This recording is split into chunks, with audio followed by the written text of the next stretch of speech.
On this day that would forever change everyone's lives, a terrifying mystery began to unfold. Why? What could have happened on that tranquil January morning, on the 22nd of January 2013? Get ready to step into a world of dark secrets and shocking twists. In the heart of elegant Manaus, in the Amazon, a brutal crime was about to shake the foundations of a respected family. On a morning that started like any other, Maria Anezia Aventura de Amorim found herself facing a discovery that defied all expectations. Her employer, Maria Gracilene, lay lifeless in the hallway of the residence. But the terror didn't stop there. Upon entering Gabriella's room, the daughter of Maria Gracilene, Anezia encountered an even more horrifying scene. Gabriella, wrapped in a sheet, was also lifeless. Even Gabriella's faithful dog, Henrique, was dead. Initially, authorities suspected a robbery followed by murder, a homicide. However, subsequent clues revealed a much more sinister puzzle. What happened next will surprise you. Prepare to unravel the inexplicable and dive into a mystery that defies logic. This is the case that shocked the city, a tale of betrayal, conspiracy, and murder that you'll never forget. Welcome to the Criminal Chronicles channel. If you're fascinated by inexplicable mysteries and intriguing challenges, this is the right place for you. Welcome to another video full of sinister enigmas and stories that will captivate you from start to finish. If you love solving intriguing cases and immersing yourself in mysterious narratives, don't waste any time and join us right now. Subscribe to the channel and activate notifications so you don't miss any details of the mysteries we're going to explore together from now on. And of course, if you can give that like right at the beginning of the video, know that it makes all the difference so I can continue bringing engaging content to you. Let's dive headfirst into another intriguing journey. Here we go. On a tranquil January morning, precisely on the 22nd of January 2013, Maria Anezia Aventura de Amorim began another day in her routine at Parque Solimo condominium, located in the upscale southern zone of Manaus in the state of Amazonas. What she was about to discover when she opened the apartment door would defy all expectations. Her employer, Mrs. Maria Gracilene, aged 52, lay lifeless in the hallway of the residence. The house cleaner, Maria Anezia, in a state of shock, immediately called Gabriella, Maria Gracilene's daughter. However, upon entering Gabriella's room, she found the lifeless body of the young woman covered with a sheet. Even Henrique, Gabriella's loyal dog, was lifeless. Initially, the police authorities suspected a robbery followed by murder, a homicide. However, this theory was soon discarded as more details emerged. The puzzle became even more complex when the military police discovered, on the same day, the body of Roberval Roberto de Brito, Maria Gracilene's brother, in the São Raimundo neighborhood, in the heart of the Amazonian capital. Roberval's body was found lying on the bed, with a cut on the back of his neck and his hands tightly bound to a pillow. Maria Gracilene Roberto Bellota, the matriarch of the family, held the position of foreign trade coordinator at Suframa, the entity responsible for administering tax incentives for companies located in the Manaus Free Trade Zone. Her daughter, Gabriella Bellota, 26 years old, was a promising dentistry student at the University of the State of Amazonas. Gabriella had a deep love for her dog, Rick, and shared fashion and style tips on a blog she managed with her friend Carol Pedrosa. At the beginning of the investigations, authorities ruled out the possibility of sexual abuse since both victims were fully clothed when found. Gabriella appeared to have been asphyxiated with a plastic bag over her head, in addition to a deep cut on her neck. Even more intriguing, there were no signs of forced entry into the victims' residences, suggesting that the perpetrator might have been someone known to the family. The only item taken from the crime scene was Gabriella's car, which, oddly enough, was found abandoned in the city center on the same day. It didn't take long for investigators to identify the main suspects, although their identities were initially kept confidential by the police.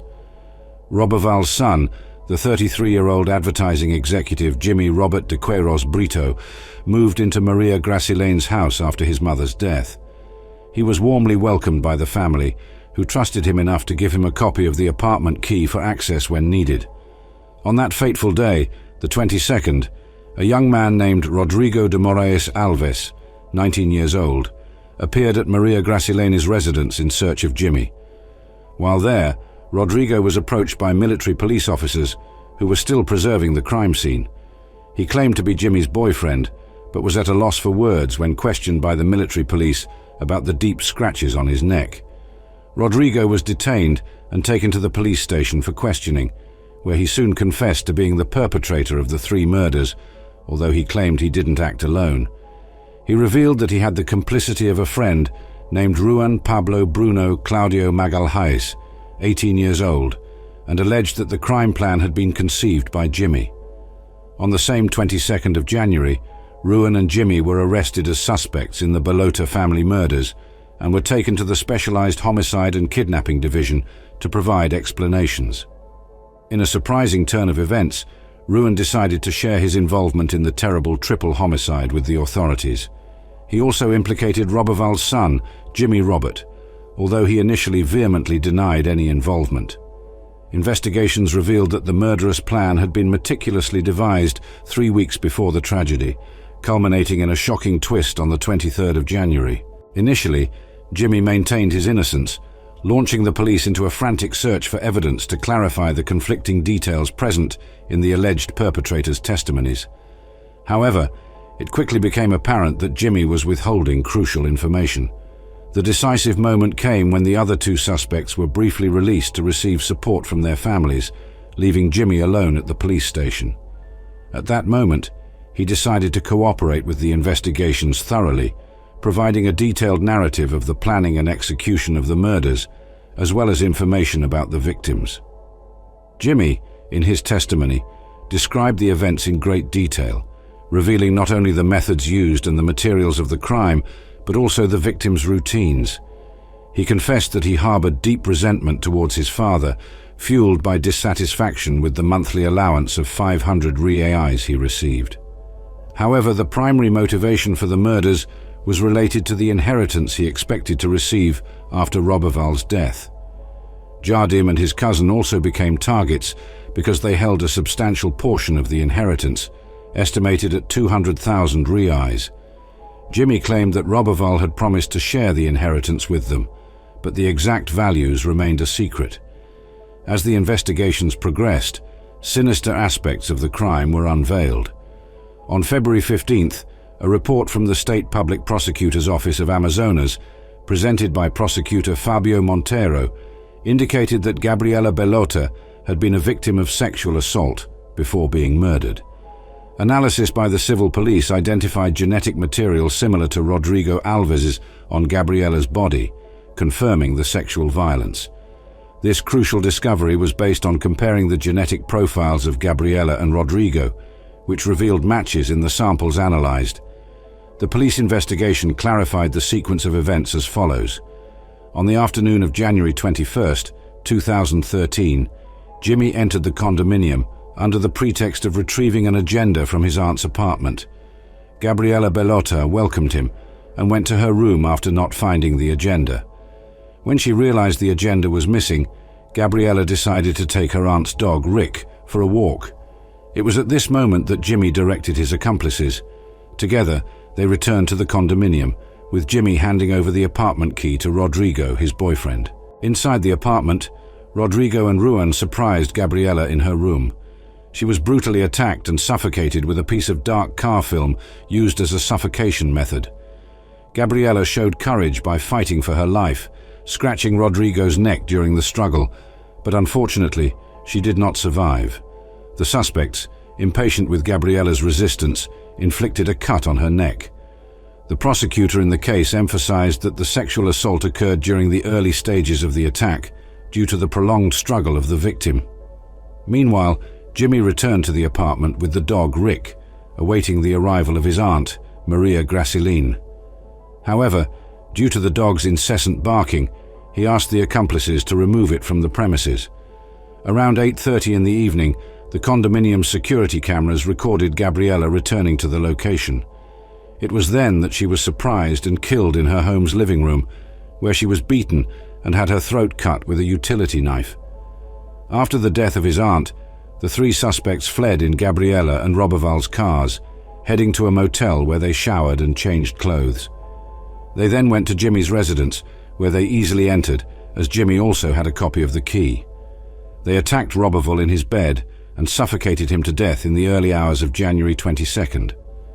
On February 15th, the public prosecutor's office rejected the request for a mental sanity evaluation made by Jimmy Robert de Queiroz's defense.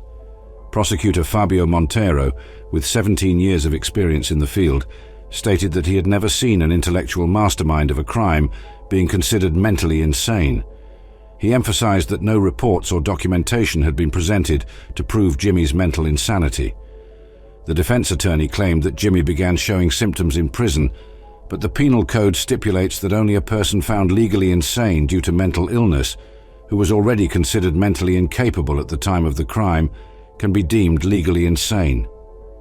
Jimmy faced accusations of being the mastermind behind the heinous events, and his behavior revealed traits of psychopathy, which, according to the prosecutor, aligned with the psychopathic profile defined by scholars. It's important to note that, even though considered a psychopath, Jimmy was not oblivious to his actions. He was fully capable of understanding the consequences of his deeds. In a courtroom hearing on April 3, 2013, Rodrigo Moraes Alves emphatically denied committing any sexual assault against Gabriela Bellota during the crime, which was in disagreement with the scientific evidence presented by the police. Furthermore, Rodrigo denied any homosexual orientation or emotional involvement with Jimmy Robert, the accused publicist. Under pressure from the prosecutor, Rodrigo admitted the possibility of assaulting the young woman, but claimed that, due to the consumption of intoxicating substances at that time, his memories were vague and confused. Throughout the legal process, both Rodrigo Alves and Ruan Pablo had their requests for the revocation of pre-trial detention denied on 2 occasions. The defense argued that they had no prior criminal records and emphasized that Rodrigo had faced threats in prison after the details of the homicide were disclosed. On May 17, 2013, an assault complaint arose against Rodrigo, who allegedly had been strangled by fellow inmates in retaliation for the alleged assault. In response to this, Rodrigo was transferred to an individual cell at the Antonio Trindade Penal Institute as a security measure. On July 10th, Rodrigo managed to escape from the penitentiary during a riot, but was recaptured on the same day. In his statement, he claimed that he was marked for death in prison, which led him to put a shirt over his head and attempt to flee. During the trial in November 2013, Jimmy claimed that he had assistance from another person in planning the crime. This new account prompted the prosecution to request a new investigation to verify the possible involvement of a 4th individual in the murders. However, the responsible detective stated that this person had come forward to the police station to give a statement and denied any involvement in the crimes. After a series of inquiries, there was not enough evidence to charge them, and their involvement in the crimes was ruled out. Jimmy and Amy Rose were indicted for the qualified homicides of Gabriela, Maria Gracilene, and Roberval, as well as for qualified theft and animal cruelty. Jimmy was also accused of being the mastermind behind the crime and a relative of the victims. Rodrigo, on the other hand, faced charges of sexual assault against students. The initial sentences were severe, with Jimmy being sentenced to 100 years in prison, Rodrigo to 94 years, and Ruan to 90 years. In October 2014, the Amazonas Court of Justice reduced the sentences of the 3 convicted defendants in the Bellota case. The sentences were adjusted to 85 years for Jimmy, 70 years for Rodrigo, and 66 years for Ruan. Nonetheless, Mario Bellota, Gabriela's father and a retired colonel of the fire department, remains convinced that there is a 4th person responsible for the crimes, even though the police have not identified such involvement. He continues to seek complete justice, stating that there are still many developments to come, and thus we conclude another fascinating dive into the shadows of the world of crimes and mysteries.